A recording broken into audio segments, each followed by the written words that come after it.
Good afternoon, Year 8. Welcome to another travel writing lesson. Rather than going geographically somewhere exotic in the world, we're going to be going back into the past to the 1930s in a classic piece of travel writing. But before we do that, I want you to look at this quote from Macbeth. There's no art to find the mind's construction in the face. That's Duncan, the king, in Act 1, Scene 4. How does this quote relate to the theme of things not being what they appear to be? Explode the quote to support your response. Now, you know that, for example, Macbeth and Lady Macbeth are not what they appear to be all the way through, and one of the main themes of Macbeth is appearance and reality. So I want you to explode that quote and say how it supports the theme of things not being what they appear to be. I'll give you 5 minutes to do that, and then on to the Our learning objective today is to explore language and structure in travel writing. You don't need to write that in as usual. What you do need to write in is the title here, Language and Structure in Travel Writing. So write that into your books and we'll go on to the next slide. Here's the question you're going to be answering after I've shown you how to do it. Explore how the writer presents the feelings of the narrator as they leave their home. Support your ideas by referring to language and structure and use relevant subject terminology.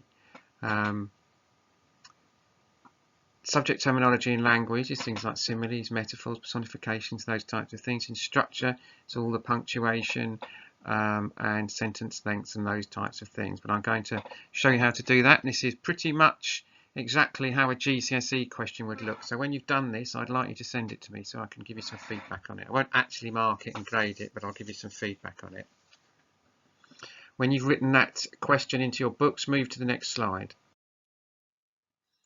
Now I'm going to pick out one piece of language which I could write a paragraph about, saying how it shows us how the narrator feels as they leave home, and I'm going to pick out one piece of structure that does that as well. I'm going to show you how to write them up, and then you're going to go off and do two of each of your own. So first of all, on the language front, and language is always yellow, I felt language like a piece of sheep's wool. There's a couple of things there. If you look at the what device that is, it's obviously a simile. So to compare her mother with a piece of sheep's wool, you know, sheep's wool gets caught on barbed wire and it can't go anywhere. Sheep do as they're told. So to compare her mother to an animal or a piece of an animal that's caught on the barbed wire and can't escape and can't think for itself is showing you that he is happy to be leaving. He doesn't want to be like that. So that's the structure there. Sorry, that's the language rather. Structurally, there's a.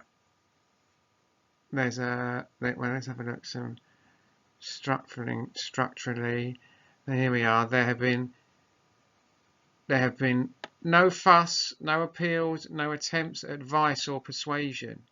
Now that, as you know, Year 8 is a tricolon, or as we sometimes call it, the power of 3, but I want to be calling it a tricolon from now, and that's the technical term for it. And the effect that that has is that he knows that it's time to leave. His mother is not trying to convince him to stay, although she clearly doesn't want him to, but paradoxically she knows that he has to go.